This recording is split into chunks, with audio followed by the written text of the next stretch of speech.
محترم سامعین و ناظرین، ایک اور نئی ویڈیو کے ساتھ ہم آپ کی خدمت میں حاضر ہیں، اور آج کی ویڈیو میں ہم بات کریں گے ایسے کفریہ الفاظ، ایسے کفریہ کلمات کے بارے میں جو عام طور پر کسی بچے یا جوان کی موت پر بولے جاتے ہیں اور انسان بولتے ہی کافر ہو جاتا ہے، اسلام سے خارج ہو جاتا ہے۔ چلیے شروع کرتے ہیں۔ دیکھیے، چھوٹے بھائی کی موت پر بڑے بھائی نے صدمے کی وجہ سے کہا کہ اللہ کو ایسا نہیں کرنا چاہیے تھا۔ تو یہ کہنا کہ اللہ کو ایسا نہیں کرنا چاہیے تھا کفر ہے۔ کیوں؟ اس لیے کہ اس نے اللہ پر اعتراض کیا ہے، اور اللہ پر اعتراض کرنا کفر ہے۔ کوئی نیک انسان فوت ہو گیا، مر گیا، تو اس پر کسی نے کہا کہ نیک لوگوں کو اللہ عز و جل جلدی اٹھا لیتا ہے، کیونکہ ایسوں کی اللہ عز و جل کو بھی ضرورت پڑتی ہے۔ تو دھیان رہے، اس طرح کہنا بھی کفر ہے، یعنی کہ اللہ تعالیٰ کو بھی نیک لوگوں کی ضرورت پڑتی ہے، اس لیے کہ اسلامی عقیدہ یہ ہے کہ اللہ عز و جل کسی کا بھی محتاج نہیں، وہ بے نیاز ہے۔ چنانچہ فقہاء کرام رحمۃ اللہ تعالیٰ علیہم اجمعین فرماتے ہیں، کسی نے مردے کے بارے میں کہا، اے لوگو، اللہ تعالیٰ تم سے زیادہ اس کا حاجت مند ہے، تو یہ کہنا کفر ہے۔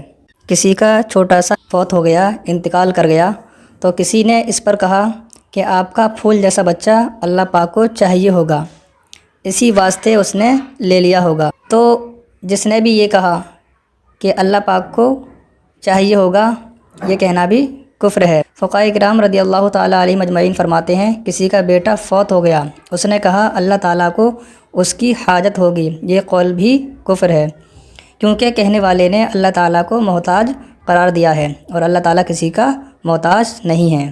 ایک آدمی کا انتقال ہو گیا، اس کی عورت نے یعنی اس کی بیوی نے خوب باویلا مچایا اور چیخ چیخ کر کہنے لگی، یا اللہ، تجھے میرے چھوٹے چھوٹے بچوں پر بھی ترس نہیں آیا؟ تو دیکھیے، یہ کہنا کہ یا اللہ، تجھے میرے چھوٹے چھوٹے بچوں پر بھی ترس نہیں آیا، یہ حکم کفر ہے، یعنی اتنا کہنے سے انسان کافر ہو جائے گا۔ کیوں؟ اس لیے کہ اس نے اللہ عز و جل کو ظالم قرار دیا، اور اللہ تعالیٰ کو ظالم قرار دینا یا اس میں کسی طرح کا عیب نکالنا کفر ہے۔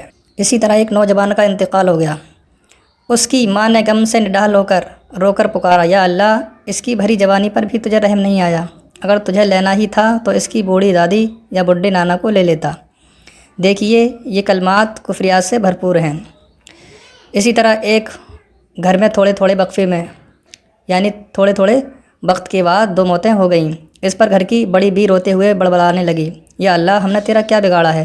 آخر ملک الموت کو ہمارے ہی گھر والوں کے پیچھے کیوں لگا دیا ہے؟ دیکھیے، مذکورہ بڑھیا کی بکواس رب کائنات کی توہین اور اس پر اعتراضات سے بھرپور ہے، اور اللہ عز و جل کی توہین اور اس پر اعتراض کرنا کفر ہے۔ محترم سامعین، کسی کی موت پر سر پٹکنا، سینہ کوٹنا، چیخو پکار کرنا، کپڑے پھاڑنا ناجائز و حرام۔ ان حرکتوں سے اللہ رب العزت ناراض تو ہوتا ہی ہے، میت کو بھی تکلیف اور پریشانی ہوتی ہے۔ کون چاہے گا اپنے باپ کو تکلیف پہنچانا، اپنی ماں کو تکلیف پہنچانا، اپنے بیٹا کو تکلیف پہنچانا؟ کوئی بھی نہیں چاہے گا۔ جب کوئی بھی اپنے اہل خانہ کو تکلیف پہنچانا نہیں چاہے گا تو پھر ایسا لوگ کیوں کرتے ہیں؟ خیر، اللہ تعالیٰ ان کو ہدایت دے۔ دیکھیے، جب کسی اپنے کی موت ہوتی ہے تو ضرور صدمہ پہنچتا ہے، لیکن اس کا مطلب یہ نہیں کہ جائز ناجائز، حلال و حرام، صحیح غلط سب بھول جائیں اور بیہودہ حرکتیں اور بکواس کرنے لگیں، یا ایسے الفاظ، ایسے کلمات اپنی زبان پر لائیں کہ جس میں اللہ تعالیٰ پر اعتراض کا پہلو نمایاں ہو۔ خیر، اللہ رب العزت ہمیں ان خرافات سے، ان بیہودہ حرکتوں سے، بیہودہ کلمات سے محفوظ رکھے اور ہمارا خاتمہ بالایمان بالخیر فرمائے۔ آج کی ویڈیو میں صرف اتنا ہی، پھر ملتے ہیں کسی نئی ویڈیو کے ساتھ۔ اللہ حافظ۔